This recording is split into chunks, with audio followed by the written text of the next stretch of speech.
What's up, everybody? What's up? It's been a little while, but I've been a little under the weather. So, right now, got a little raspiness going on with me, but I'm just gonna continue to get better. And, I thank God for me even having the opportunity to waking up this morning and starting me on my way.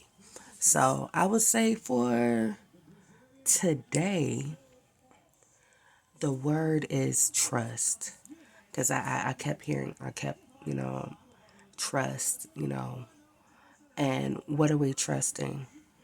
We are trusting everything that God said that is going to happen for us in our lives.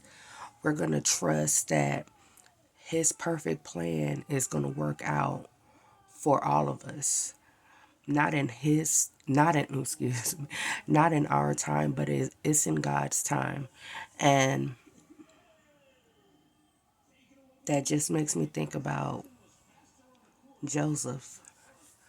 Think about all of the promises that he was told that was going to happen. God told him about all of the promises that was going to happen in his life, and how pretty much how he's going to be able to, do a lot of great things or whatever.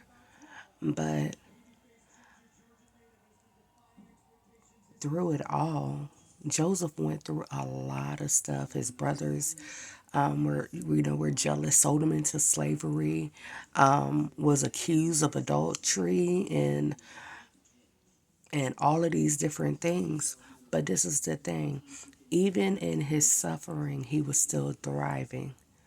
He was still thanking God. He was still giving Him the praise.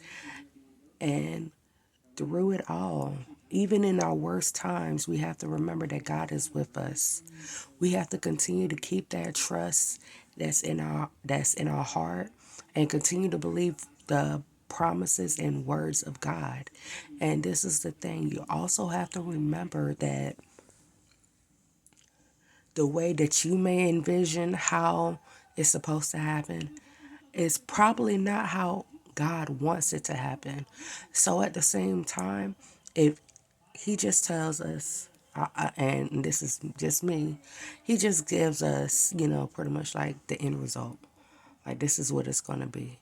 And to be very honest, if a lot of us would have known everything that we had to go through to get to that promise that God has intended for us, a lot of us wouldn't even start, because that seems like a lot. But this is the thing you have to remember: that God would not give it to you if He didn't know that you couldn't handle the situation. And at the same time, you also have to remember that all of these different situations and trials and tribulations, they are, in a sense, to help building you into the person that God has called you to be. Like, you know how that saying, take a mile in my shoes. And then at the same time, you gotta think about everything that you go through is also helping your testimony, because it might be someone out there, and who say that it's going to be at the church, because it could be on your job, it could be somebody random or whatever, and they hear about your story and how you went through that situation, and they may be going through that same thing.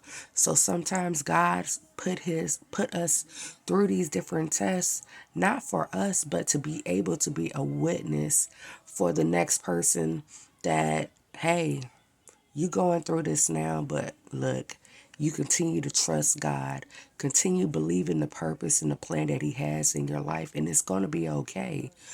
So that's my thing, y'all. Continue to strive for greatness, and continue to trust God. And this is the thing: when you make God first in your life, everything that you need, He adds it to you when you need it or whatever. And this is the time, too, that in whatever season that you're in right now, appreciate what it is. And you're probably going like, how do I appreciate going through all of this? Because guess what? Iron sharpens arm. iron, excuse me. And you have to remember that if he brought you out of your past situations and brought you to the where you're at currently, and he continues to bring you through, if you if he didn't love you so much, and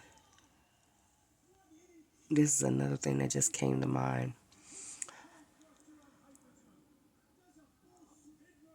As a people, we tend to focus on the right now problem. Like, oh my goodness, right? Like, I hear what you're saying, but I'm going through this right now. But you have to remember, let's say you went through something like 5 years ago, and it seemed really bad at that time too, but God brought you through it. And you didn't even know how you want to get through that, but it was God. So if He brought you through that situation, why wouldn't he bring you through this next situation? Because you have a work to do. We all have a work to do. What is it? It's a lot out there. The harvest is plentiful, but the laborers are few. So, just putting that nugget out there. I love you. And also, like, comment, and subscribe. And my words, I have two hands, and I thank God for the plan. Have a good one.